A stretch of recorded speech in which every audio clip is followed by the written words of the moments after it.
So what about C Point 2025, 2026? Well, 2025, by the time this broadcast is... Okay, 2026. 2026. Anything we can cut this out in post, by the way? If we don't have... How about just marketing for the school year? Is that a thing? For the school year? For the school year? No. Going back to college? We don't touch on No. that kind of stuff, though. We're not B2C. Yeah. We're B2B. To be. B to B to B. To be. And management was really day-to-day engaging with all the clients, and at a certain point said same thing, like, hey, I'm going to go start my own company. We're working off of my license anyway. If you're interested in continuing to have the same service with the same people, we're going to be over there. Come on over. And then obviously lawsuits ensued from the original owner, and none of them win. Like, that's what's interesting is there's no, like, unless you had a do not compete, I suppose. And even then, it's like... government changed the rules on non-competes. Non-competes? They're no longer... they don't work as good? Not so sticky. They're not enforceable anymore. Interesting. Yeah. So when you steal C Points clientele... Good to know. Thanks, Bill. Thanks for the... You're like, interesting. Very interesting. If you like the same service, but at the same price. All right. How- Do you how- make sure you keep your mics and audio How do you say C Point in Spanish? I'm trying to think what would be the right, like, Well, what's the word for C? mar And and then punto. point. But that's not, I don't think it'd be punto del mar. It's like mirador almost. You might say mirador. Yeah. I'm also trying to think of, like, in California, it's oftentimes the same names, but in Spanish. Like, Right. there's Dana Point, but no. Loma Linda, that's like a beautiful view. Miramar is like to look at the ocean. Yeah. So that might be the most, like, correct translation, is like Miramar, as we say in American. Maybe you'll have to make Miramar marketing. Miramar marketing. Yes. Yeah, Sea Point marketing, Miramar marketing. And that's when Kevin took over C Point. So this might be getting a little political, Uh-oh. but this is a broad topic. She's like, I don't know where this is going. No, but speaking of, like, marketing and branding. So Marketing and branding. I've been thinking about branding. Are you going to say Governor Newsom? No.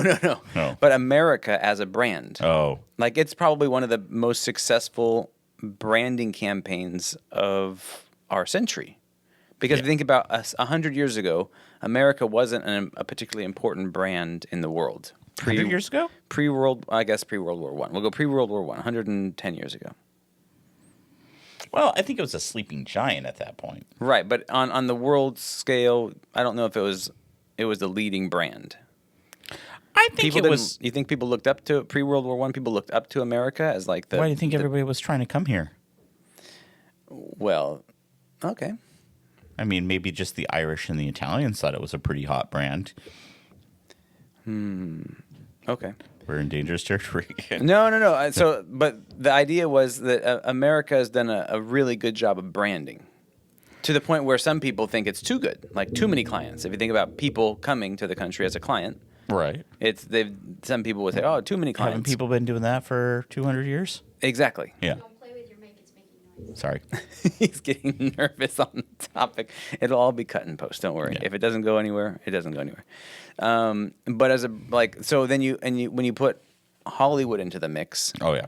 and Superman, because Superman is really branding for America, right? That's true. Like he was representing America as a brand in what he was doing. Yes. Because he was spreading what he did to everybody. Yes. Isn't that what the newest? I haven't seen the newest Superman. I have but not yet either. Thought there was something. Somebody explained that sort of the concept. Don't they make him an immigrant in the newest Star Wars to be super I don't- topical? I mean, that makes sense because he did immigrate. Yeah. But I think he started getting into legal problems because he was doing things without people's consent and permission. And he was even getting in trouble with the government because he was going internationally to do something to help or to hurt another nation, like an act of war, effectively. I haven't seen it, but that's just the rough overview.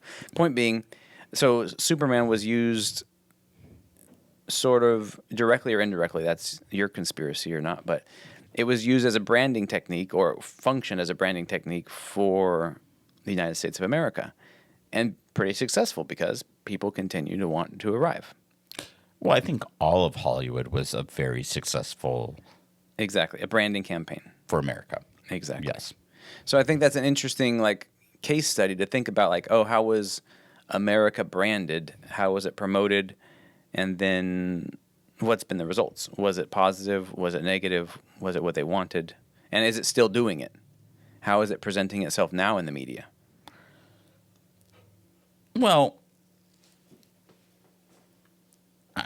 Christy's like, this is garbage. I'm like, well, we've all of a sudden triggered from aviation gin to geopolitical. Geopolitical branding strategy. Yes. You never know. We have all the best. We're huge. No, I can't You doing an accent? Are you doing I can't even do Trump. Oh, well, We got all the best. Trump is he is a master brand marketer, right? That's his brand his name is his brand. Have you seen the Oval Office recently? No, I haven't. It's very gold now. Oh, he repainted it. Gold everywhere. That tracks. It looks like Atlantic City. He has his motif, He has his motif. and he will stick with it. Yep. Yeah, he is consistent. That's what. If you wanted to compliment him, you'd say he's very consistent. He doesn't actually surprise you with what he doesn't say in overall strategy. His strategy is consistent. We are on the thinnest ice I think we've ever been on this podcast. I feel like it's a very neutral statement. He's Yes. consistent and has brand strategy. So talking about that, though, as a Californian, That'd be me. yes. Yeah. Have you seen what Governor Newsom's been doing? No, I have not. No, I really have not. So he's obviously setting himself up for a presidential run, right? I have seen that in headlines. Yeah, he's running for Yeah. president. Okay. But his social media team, I thought, was pretty remarkable in that he's imitating Trump's tweets. Oh, in an ironic way, or just his style or strategy? It's an ironic way, but the entire all caps, in this type of statements that Trump would make, and even if you ever notice, Trump ends all his tweets with "Thank you for your attention to this matter." Mm-hmm. And I so didn't know that. he does now that. Okay. Gavin does that too now. Oh, interesting. Thank you for your attention to this. And the one that also cracked me up was he did a photo. So you know how there's the photos of Trump and Jesus is behind him with his hands on him, and No, I haven't and that basically that God's helping him and he's sitting there at a table with a Bible. There's been artwork like Oh, that. really? I haven't seen any. They of this. used AI. I feel like we're on different Twitters? X accounts. Yeah. They used the same art style in ChatGPT, AI generated, and it was somebody just died. But it's that person oh no, it's Hulk Hogan. Okay. Hulk Hogan as an angel and Kid Rock putting their hands on Governor Newsom, that they're there to help him. And I just think it's the most ridiculous. But the best part is it's getting Fox News upset. And you just this perfect parody type account of what Trump does. Yeah. And then basically Fox News is that's undignified. Right. Yeah. I feel like that happens every political cycle when the winning party flips, the other news channel starts complaining about the exact same things that the previous news channel or cycle would have complained about. Yes. I don't know. I find the news, especially political news, so obnoxious It's in the that way. worst. It's very Yes. It's the worst. It's insincere marketing Yes. of an insincere product. This has been a pretty subdued podcast. we haven't You haven't told me a urine story. I haven't told you any pee-pee stories. Well, that's good. I don't know why you would tell that to your boss. Oh, let Yeah. me tell you. I told Christy one, and we All right. So, let's died. let's wrap up this podcast. have And we started it? Oh, I didn't realize we started. Oh, this was this was a This podcast? is a warm up. It should be like the Creed thing. We're yeah, Kevin's got a podcast, and it's just you just let him sit in front of the camera and talk with Okay. it not on. They're very popular, these bidets, by the way. You know I what didn't we should have realize done? We should have just had an entire podcast about traditional bidets and non-portable bidets. Non-portable. Yeah. Well, you said you were in France recently. Do you want to talk about your bidet experience? I didn't have a bidet. Really? Yeah, I was surprised. Disappointing. Our apartment was bidetless. Huh. You know what does get me weird? I do find weird about France specifically is all their bathrooms are like the toilets are in one room. And then it's like you shut the door and it's just you and the toilet. Oh yeah. The house that we built our house that way. We have a toilet with a sink. Yeah. That's its room, and then the shower is separate. Yeah, but they don't have a sink. They just have the toilet in a room. And I gotta think that's gotta be the dirtiest door handle in any building. That's true. Right? So where's the sink? The sink's outside. Yeah, you have to like open the door and then walk next door to the sink and shower room. So there's one way around that. Just leave the door open while you're pooping? There's two ways around that then. Having a little piece of paper while you're... Okay, there's three ways. I have a different way around it. I'm going to Use stop your saying foot? how many ways there are so you'll stop saying it. I'm a problem solver. So I went, when I traveled to India, first of all, I'm left-handed, Yep. which in Me as some well. cultures is a handicap. Yep. And in India, you never use your left hand to eat. In fact, you're supposed to keep the left hand below the table. Yes. Because this may have changed. This has been a few years, but in some moments in their history, I think we all got it. toilet paper wasn't Yes. common. Yes. We all knew where that was going. So let me explain. So you wouldn't, and I guess you would never be able to clean your hand enough, or they didn't have soap. Who knows? Who knows? Anyway. So you're saying just use your right hand to leave the door. Right. So you theoretically would use the other hand. In our case, I'm ambidextrous. But what if you were just one of those guys that need both hands to get that clean? Wowzers. Yeah, That's where the you're portable like, you're bidet. Then you need to invest. You're just flossing along. You're gonna make editing hard. Adrian's portable bidet to the rescue. Well. Yeah.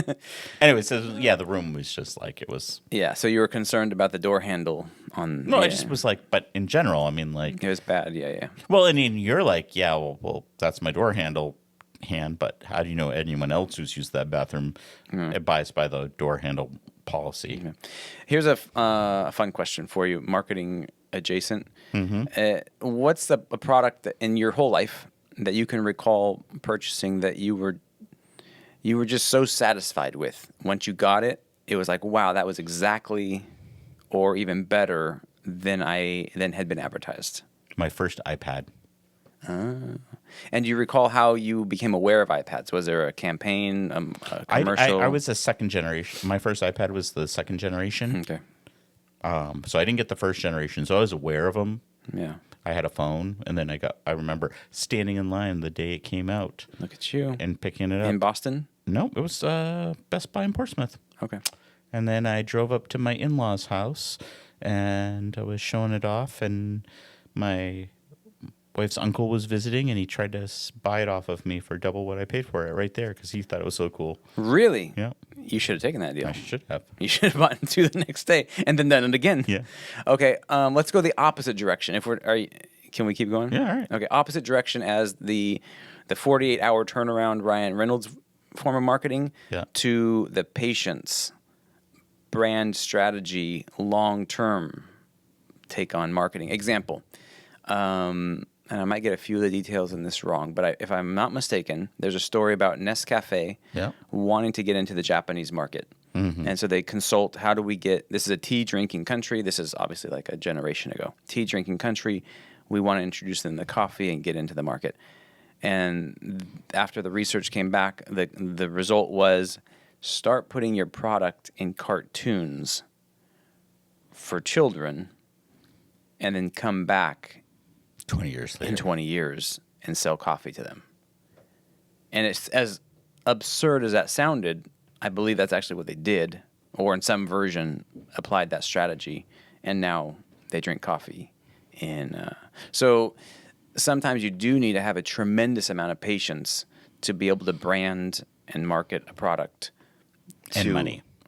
Right, because you had to do that and do Yeah. that and product placement and all those things. So are you asking me if there's an example of that I can think of? No, I guess it's just the importance of patience. And sometimes we have a client that comes in, and obviously the idea is to get more clients for that client. And sometimes the turnaround that they expect on a PPC campaign or something like that is immediate. You Right. know, you advertise for a month. We want to see the metrics at the end of the month, and is there a notable difference for the ad spend? And sometimes there is, and sometimes it's that Nescafe. You're introducing something, and you're higher on the funnel. So I think what you're really coming back to is the importance of branding Mm-hmm. in a media campaign. Right. Sometimes clients get so fixated on the bottom of funnel, like I'm going to run an ad and they're going to buy it directly from there. And versus actually doing branding. Yeah. And do you find sometimes it's difficult to convince some clients of that? Of the It need is, for branding but it also versus- really helps you appreciate, like you get working with bigger brands with more resources, and you can see how those components can turn the needle when you may not have that same experience with a very limited budget company. Yeah. And just to see how the impact of, a saturation in a market with multiple touches, multiple platforms, Yeah. you're serving ads on Disney, you're serving ads on Reddit, you're serving ads on Google, your video content, your podcast, like that level of saturation is going to start turning the needle versus someone who's just like, I'm going to spend $2,000 on a search-based ad Right. for my very complicated product that no one understands even why they need it. Right. Yeah. I feel like in my case, I need about 20 to 30 touches with an ad or a product, if it's something that I'm not searching for or it's not interesting to me, before I kind of pause and go like, okay, I'm going to give this a little bit longer than that. Like, I'm not going to click like skip ad. I'm going to now finish it. Right. And at that point, I may or may not even click on it and continue. Right. But it just keeps like the persistence that it keeps feeding into my feed. A couple of times it's gotten me. Like I go, okay, I'm gonna on something that the first time I saw it, zero interest. So it is an interesting idea of the patience in branding and understanding where the potential viewer is in the funnel for a new idea. So yeah, that's, I guess even to small companies, there are some strategies where you could, and in that case, I think like YouTube ads might be that, because if they hit skip, and maybe you know this, if they hit skip, you don't pay for it, right? Maybe I know that. Yes. Maybe you know this, yeah. Yeah. So if you skip it, if you hit the skip after the 5 seconds or whatever the thing is, 15 seconds, you don't pay for the ad. So that's kind of a brilliant way for small companies that don't have a big budget potentially to get a good return on investment, right? Well, it's also good reason to put your logo right at the beginning of your video, Right. because even though people are skipping it, your impressions of You're getting tons so of they impressions. understand what it was for versus And it's getting into their brain. And even if they don't want it at that moment, at some point they might come into a different situation, and now that's going to pop into their head of like, well, let me Costanza. You just say Costanza randomly. Remember that? That wasn't that an episode of Seinfeld? Yeah, Like he was trying to get people to just Just- imprint Costanza. There's just so many. It makes me so happy that all of them make multiple millions of dollars every year on that show still. Yes. Because he sells. What a genius form of selling a product Jerry Seinfeld had, because he sells it. I think he sold it for $400 million to Netflix for a 4-year deal. Oh, really? I believe that was the deal. And so, yeah, you can figure out how much of that is for him versus the other actors and how. But anyway, you can imagine he's living very well just off of that deal. And then in 4 years, he gets to resell it to a different streaming company or different network or whatever it is. Keeps them in cars. It keeps him drinking coffee in cars. Yeah. I don't think he does that anymore. But boy, I loved it when he did that. That was a great show. That was great. Yeah. Maybe we should start doing the podcast from the car. We should drive a car around. I am drinking the coffee. I am as well. Are And that's why we're are just we so bouncing comedians? off. That's why though? we're yeah. Marketers drinking coffee. That's Christy's like, Kevin, say something funny, please. I don't know. I'm just like, this is not a funny trip. I think it was the whole, like, all the sadness that's been happening in your life. All the sadness that's been happening. Really You grim. literally laughed until you cried. It's the end. No, it's not. There's more. There's always more. Don't be sad. You can catch our full video interviews on our YouTube channel. Come find us. And don't forget to subscribe, like, and share with your friends so that we're not sad. And follow us on TikTok. And Instagram. It'll make your day happier, promise. And we'll know if you do it. Until next time.